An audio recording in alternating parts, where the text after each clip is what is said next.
What's going on? Today is, I don't even know the date, I don't care. Myself and Cameron, we're gonna grab some lunch real quick and then we're gonna review a car.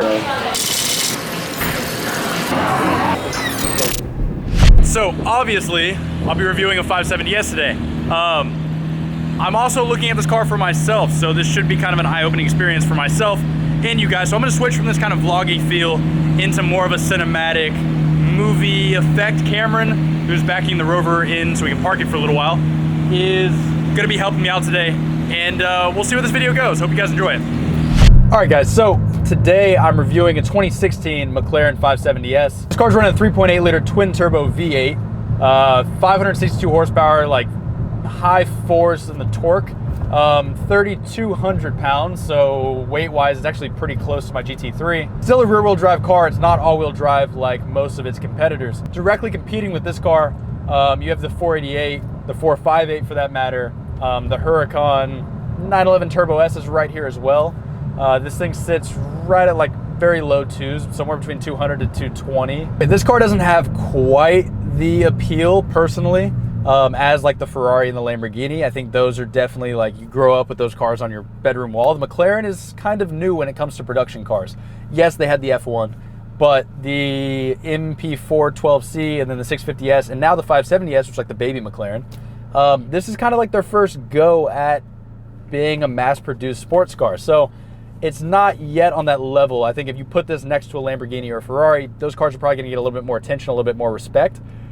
But this thing is insane. I would say driving it, this is better than both of those cars. Something else I can really kind of say this car does better than any other car I've ever driven, the suspension. I'm not entirely sure how it's set up. I'm not gonna try to like pull some shit out of my ass right now, but this is the best handling car and the most smooth sports car I've ever been in. Like, it feels like it is locked to the road.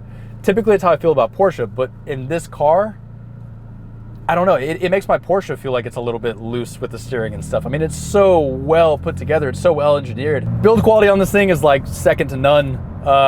The inside is everything you could possibly want. The infotainment center is really quite good. You get Bluetooth audio and everything like that. I know at this day and age that should be a given, but there's like 2015 Aventadors and stuff that still don't have Bluetooth in them. So McLaren's definitely hooking you up with everything you possibly need in this car. The sound system is great. The one I had on the track had, I think was it Bowers and Wilkins? What is that brand? Bang & Olufsen? No, like the yellow one. Whatever it is. The one I drove on the track had those, and on the track we like turned it up, and it was actually kind of awesome. This one doesn't, but you still get an incredible sound system. And when you have a car that sounds like this, I don't really know why you need an incredible sound system.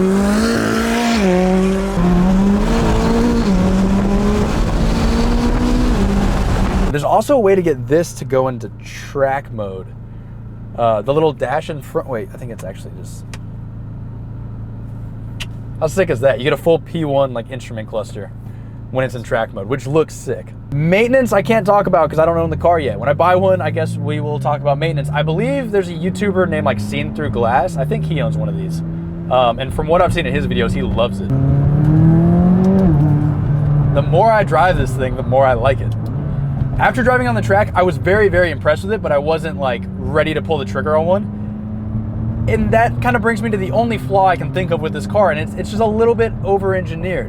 And I can't believe I'm saying a car's too well built, but it doesn't have the same exhilarating like adrenaline factor that something like the Huracan has, or even my GT3 for that matter. This thing's a lot more tame, and I think it's just because it's so well put together. I mean, I could put my mother, sorry mom, I know you're a great driver, but I could put you in this car and you could take it to the grocery store within 2 minutes of like just showing you where the gear select is and stuff. I think you'd be fine. And that's something I don't really want in a sports car. I kind of want my sports car to be like hard to drive and kind of hard to handle.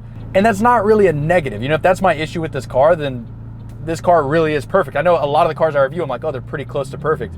This thing is very close to perfect. That was more like it.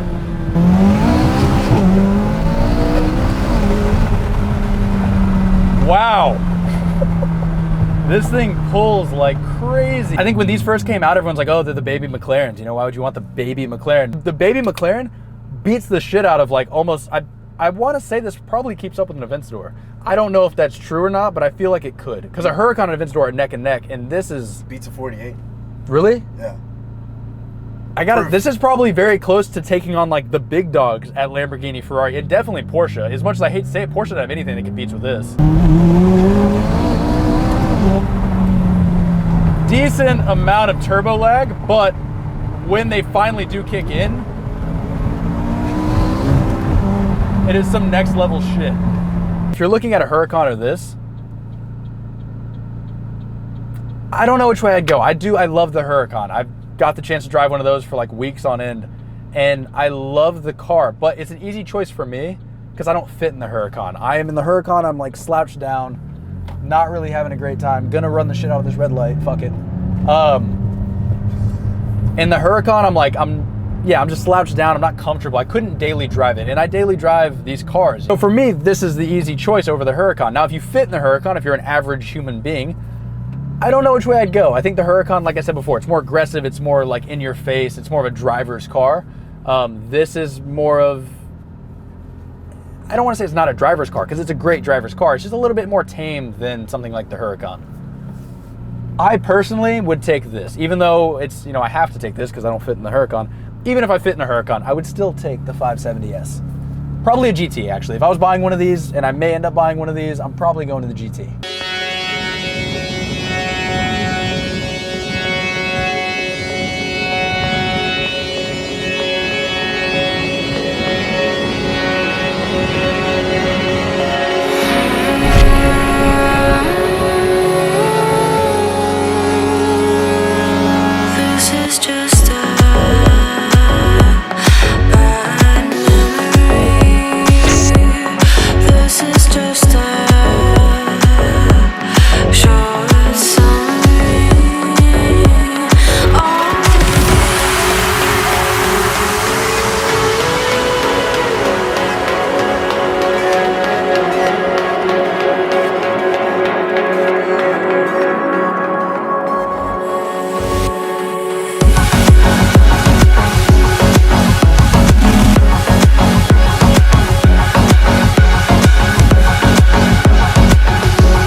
All right, guys, so hopefully you enjoyed that little like edit and montage we got going. A couple things I want to point out before I end this review. First off, the spec of this car is awesome. The white with the blacks kind of got like that whole Stormtrooper thing going on. Pretty much all the aero kit on this car is in carbon fiber, and it's also got like the full camera system, which is pretty rare on the 570S. The 675s sometimes have them, but this is the first 570S I've seen with that. Also, let's see if we can open up there's not a whole lot they usually let you see with these things. That's it. How awesome is this? So when you buy a McLaren and you brag to your friends like, oh, check out my McLaren, you want to see the engine? That's what you get to show them. The way the door opens, so on an Aventador, it opens directly up. These are, I forgot the name, I think it's like dihedral doors or something like that. But they actually kind of open at an offset. So it makes even someone at my height, it's super easy to get in this thing. Where something like an Aventador, you got to like limbo in, this you just step right in. And what I really wanted to show you guys is I fit, even with the helmet on, in this car. I'm right at 6'5", 6'6" on a good day, I guess. So the fact that I fit is definitely kind of shocking, because most of the time, cars like this, I don't fit in. This is where I think I'm gonna wrap this video up. I appreciate you guys watching this video. Overall thoughts on the 570S after driving it on the track and on the street. I'm in love with this car, I really am.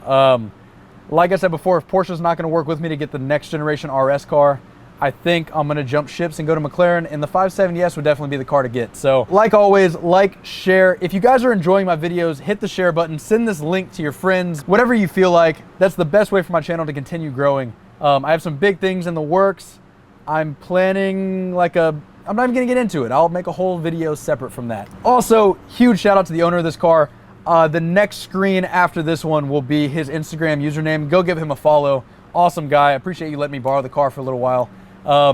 And that's about it. So I'm gonna go enjoy this thing a little bit more. I'm gonna leave you guys here. I need some time away from the camera, you know? I need like my alone time to enjoy it. So catch you guys in the next one.